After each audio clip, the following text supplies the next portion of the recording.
Run, Melos. Osamu Dazai. Melos was furious. He resolved that he must eliminate the cruel and tyrannical king. Melos had no understanding of politics. He was merely a simple shepherd from a village, spending his days playing the flute and tending to his sheep. But when it came to evil, he was especially sensitive. That very morning, Melos had left his village, crossed fields and mountains, and arrived in the city of Syracuse, 10 miles away. Melos had no father or mother, nor did he have a wife. He lived with his shy 16-year-old sister. She was soon to marry a diligent young shepherd from their village, and the wedding was fast approaching.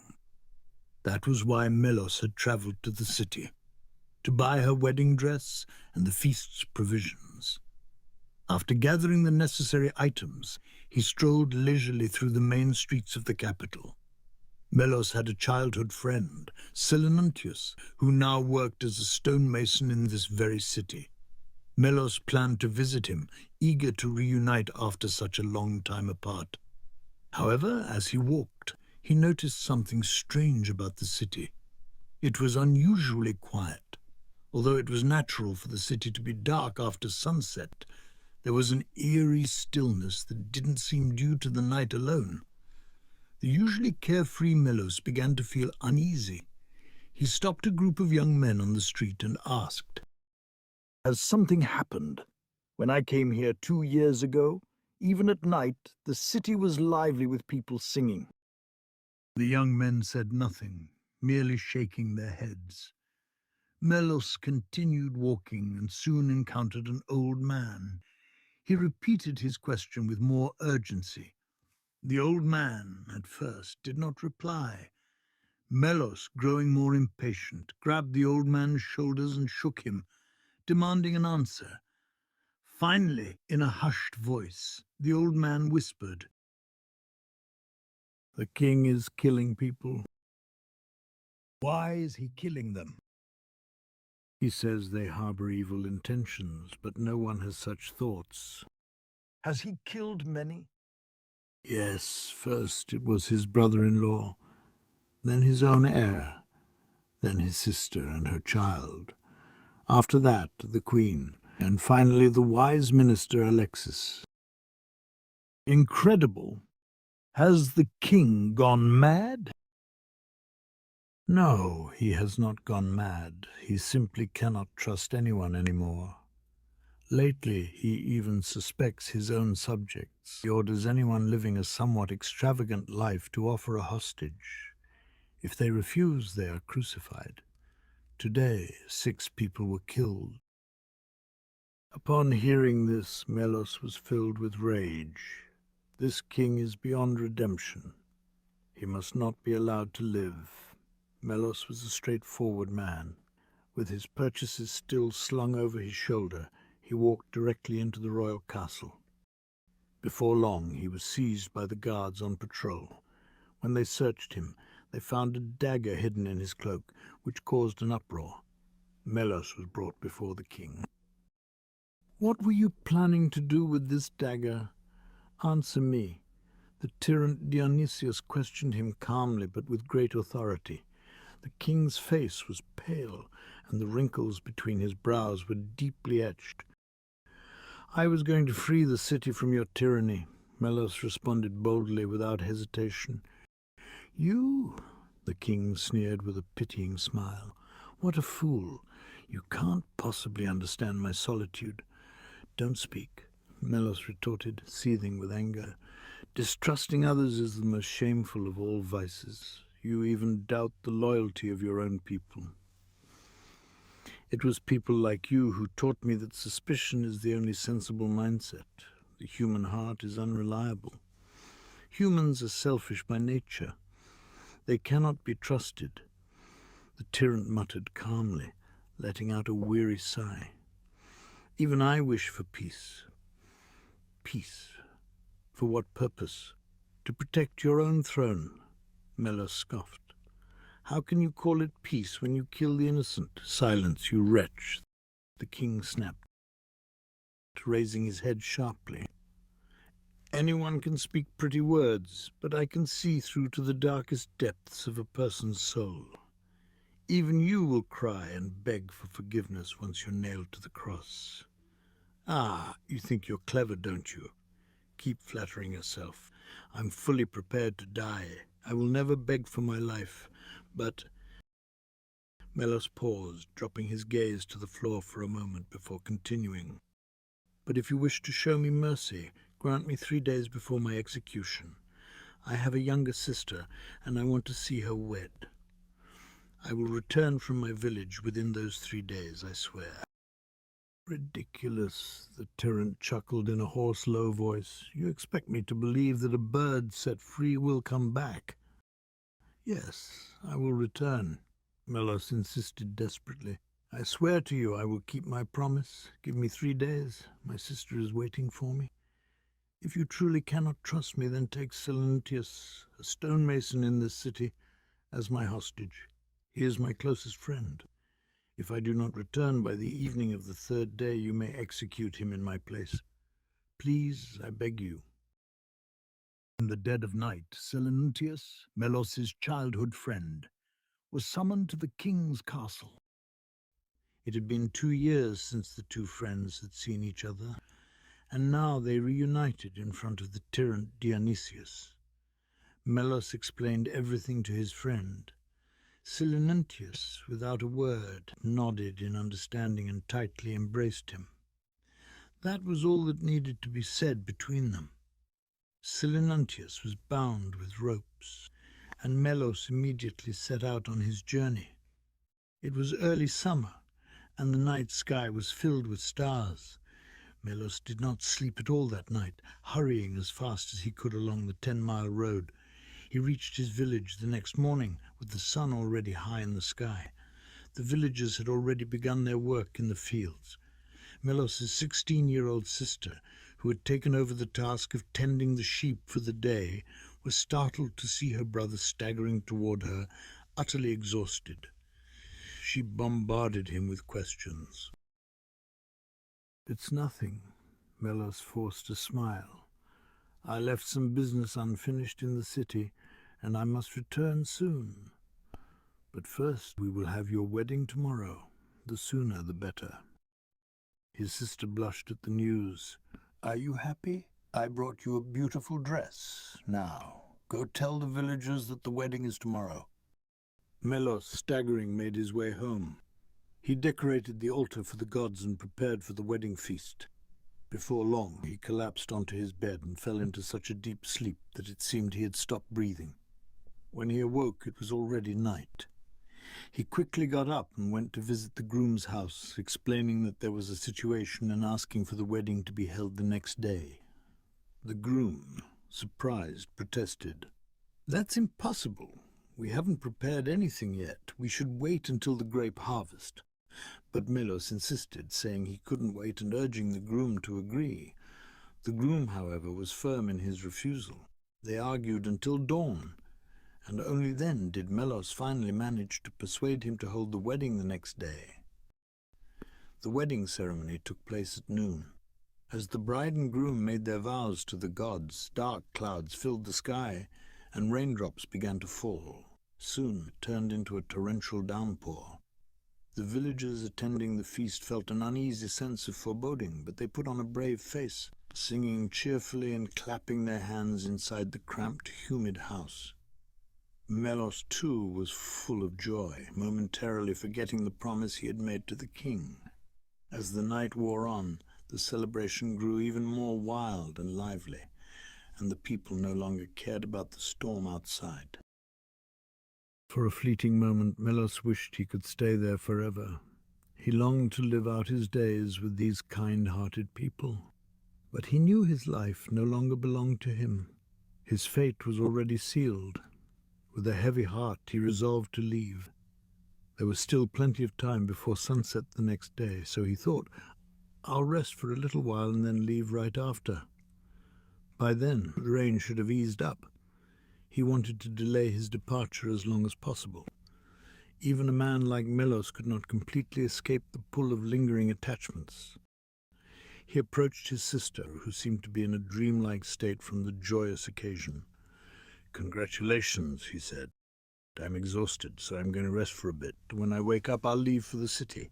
I have important business to attend to. But don't worry, you have a kind husband now. You won't be lonely without me. You know that your brother despises two things more than anything: doubting people and telling lies. So never keep secrets from your husband. That's all I want to say. Be proud of your brother, because I might be someone important after all." The bride nodded dreamily. Melos then patted the groom on the shoulder. "Neither of us was ready, but that's how life is. My only treasures are my sister and the sheep, nothing else. They're all yours. And one more thing, be proud to call yourself the brother of Melos." The groom, embarrassed, rubbed his hands together awkwardly. Melos laughed, nodded to the villagers, and left the feast. He crawled into the sheepfold and fell into a deep, death-like sleep. When Melos awoke, it was just before dawn. He leapt to his feet. "Have I overslept? No, there's still plenty of time," he reassured himself. "If I leave now, I'll make it back to the city by sunset without any trouble. Today, I'll show the king that there is such a thing as true honesty in this world.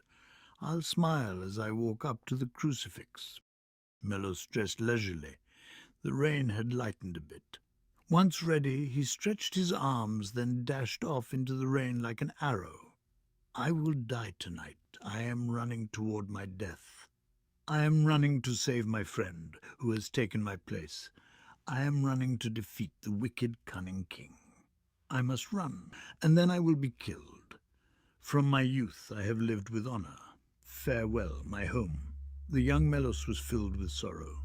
Many times he felt his legs wanting to stop, but he shouted at himself, "Onward, onward," and kept running. He left the village, crossed the fields, and passed through the forest. By the time he reached the neighboring village, the rain had stopped, the sun was high, and the heat was starting to rise. Melos wiped the sweat from his brow with his fist and thought, "I've come this far, and now there's no more attachment to my home. My sister and her husband will surely be happy together. I have no reason to worry now. As long as I reach the castle, everything will be fine. There's no need to rush any more. I'll walk slowly." He recovered his usual carefree spirit and began to sing a favorite song in a clear voice. He strolled for 2, then 3 more miles, and when he had reached about halfway, disaster struck. Melos came to a halt. Before him was a river, swollen and raging from the previous day's downpour. The mountain's water source had overflowed, sending torrents downstream that had swept away the bridge with a thunderous crash. The remains of the bridge were shattered into pieces, and the river roared fiercely, tossing the broken timbers like mere leaves. Melos stood in shock, gazing around desperately and calling out with all his might, but the boats had all been swept away, and no sign of the boatman remained. The river swelled even further, turning into what seemed like a vast sea. Melos collapsed on the riverbank and, sobbing like a child, raised his hands to the heavens, pleading with Zeus. "Oh, calm this raging river. Time is slipping away. The sun is already at its peak. If I cannot reach the castle before it sets, my dear friend will die because of me." The raging waters seemed to mock his cries, growing even wilder as they swallowed and churned. Time was passing rapidly. Finally, Melos made up his mind. He had no choice but to swim. "Oh, gods, witness my struggle. Now I will show the power of love and loyalty, which can overcome even these fierce waters." With that, Melos plunged into the torrent, battling the massive waves that twisted and roared like 100 serpents. He threw every ounce of his strength into his arms, cutting through the swirling, pulling currents, pushing forward recklessly, driven by sheer will. Perhaps even the gods were moved by his determination. Despite being swept along by the powerful current, Melos managed to grasp onto the trunk of a tree on the opposite shore. Grateful, he shook himself like a horse, then immediately resumed his journey. Not a single moment could be wasted. The sun was already beginning to sink toward the west. Panting heavily, he climbed up a mountain pass. Just as he reached the top and sighed in relief, a band of robbers suddenly sprang out in front of him. "Stop!" they shouted. "What are you doing? I must reach the castle before the sun sets. Let me pass." "We won't let you go. Leave everything you have behind." "I have nothing but my life, and even that I am about to give to the king." "That life is exactly what we want." "So the king sent you here to ambush me, didn't he?" The bandits said nothing, raising their clubs in unison. Melos, quick as a bird, bent low and lunged at one of them, seizing his club. "Sorry, but this is for justice," he shouted, striking fiercely. In no time, 3 of the bandits were knocked to the ground, and before the remaining ones could recover from their shock, Melos bolted down the mountain pass. He sprinted down the slope, but soon exhaustion began to take its toll. The afternoon sun blazed mercilessly overhead, and Melos found himself dizzy again and again. He tried to shake it off, staggering forward 2 or 3 steps, but finally his legs gave out and he collapsed. He could not rise. Looking up at the sky, tears of frustration began streaming down his face. Oh, how pathetic! I, Melos, who swam across a raging river, who struck down 3 bandits, and who ran like the wind to get this far. Now, of all times, I'm too tired to move. How disgraceful! My dear friend who believed in me will be killed because of this. I am no better than a man of doubt, exactly what the king thought I would be. He scolded himself, but his body was utterly drained, unable to move even as much as a caterpillar. He collapsed onto the grassy roadside. When the body is fatigued, the spirit often weakens too. A deep sense of defeat, unbefitting a man of courage, began to creep into his heart. I've done everything I could. I never intended to break my promise. The gods can bear witness that I've tried my best. I ran until I could run no more. I am not a man of doubt. Oh, if only I could tear open my chest and show them my crimson heart that beats solely on love and loyalty. But here I am, at this crucial moment, drained of all strength. What an unfortunate man I am. I will surely be mocked. My entire family will be ridiculed. I have betrayed my friend. Collapsing here, halfway through, is no better than having done nothing at all. Ah, who cares any more? Perhaps this is my fate. Silentius, forgive me. You always trusted me, and I never meant to deceive you. We were truly the best of friends. Not once did we ever harbor any suspicion toward each other. Even now, you are probably waiting for me with unwavering faith. Yes, you are waiting for me. Thank you, Silentius, for believing in me. That thought alone is unbearable. Friendship and loyalty are the most precious treasures in this world. Silentius, I did run for you. I never intended to betray you. Believe me, I hurried as fast as I could to get here. I crossed the river, I escaped the bandits, and I flew down the mountain pass. Only I could have done that. But don't expect more from me now. Just leave me alone. It doesn't matter anymore. I've failed. I'm worthless. Laugh at me if you want. The king whispered to me, "Come a little late. If you're late, I'll kill your friend and spare you." I despised his treachery, but now it seems I am doing exactly what he wanted. I will be late. The king will laugh at me, and he will let me go without any consequences. If that happens, living will be worse than dying. I will forever be a traitor, the most dishonorable person on earth. Silentius, I will die with you. Let me die with you. Surely you will believe in me until the end. Or is that just my own selfish hope? Should I live on as a wicked man instead?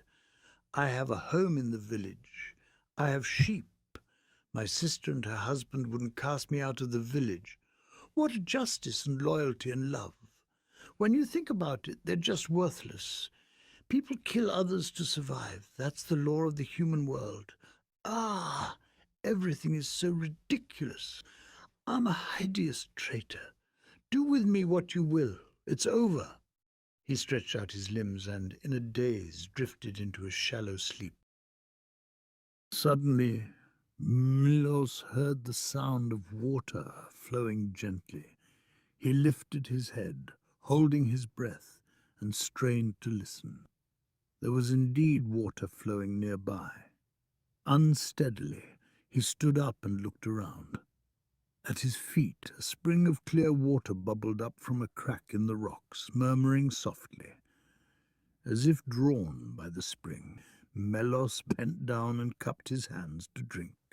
He took a sip, and with a long sigh, it felt as though he had woken from a dream. He could walk again. Go, he thought. As his physical strength returned, so did a glimmer of hope, the hope to fulfill his duty, the hope to sacrifice himself and protect his honor. The setting sun cast red light on the trees, making the leaves and branches glow as if they were on fire. There was still time before sunset. Someone was waiting for him. Someone who believed in him without a shred of doubt, patiently awaiting his return. I am trusted, Melos thought. My life means nothing now. I can't just die as an apology. I must prove that trust is well placed. That is the only thing that matters now. Run, Melos. I am trusted. I am trusted, Melos repeated to himself. The whispers of the demon from earlier were just a bad dream, a terrible dream to be forgotten. When your organs are exhausted, you sometimes have those nightmares. Melos, it wasn't your fault. You're still a true hero. You're standing again, aren't you? Thank goodness. I can die as an honorable man. Ah, but the sun is setting faster and faster. Wait for me, Zeus. I have been an honest man since the day I was born. Let me die as an honest man. Pushing aside the people on the road, Melos ran like a dark wind. He dashed straight through the middle of a field banquet, leaving the revelers in shock. He kicked away a dog, leaped over a stream, and ran 10 times faster than the slowly sinking sun. As he passed a group of travellers, he overheard ominous words. By now, that man must be hanging on the cross. That man? I am running for that man, Melos thought. I cannot let him die. Hurry, Melos. You mustn't be late. Now is the time to show them the power of love and loyalty. Melos no longer cared about his appearance. He was practically naked, unable to breathe, coughing up blood 2 or 3 times. But in the distance he could finally see it, the small silhouette of the city tower of Syracuse, shining in the evening sun. Melos, a faint voice called out through the wind. Who is it? Melos asked, still running. It is I, Philostratos, a disciple of your friend Selenuntius. The young stonemason shouted as he ran behind Melos. It's no use. It's too late. Please stop running. You won't be able to save him. No, the sun hasn't set yet. Right now, they are preparing to execute him. You were too late. Oh, how I curse this fate. If only you had been just a little faster. No, the sun hasn't set yet, Melos cried, his heart breaking, his eyes fixed on the large red sun. There was nothing to do but keep running. Please stop. Think about your own life now. He believed in you. Even when they dragged him to the execution site, he remained calm. When the king mocked him cruelly, all he said was, "Melos will come." He kept his faith strong until the end. That's why I'm running. Because he believed in me. It doesn't matter if I make it in time or not. Life and death don't matter now. I'm running for something far greater. Come with me, Philostratos. Oh, you must be mad. But fine. Run as much as you can. Maybe, just maybe, you'll make it in time.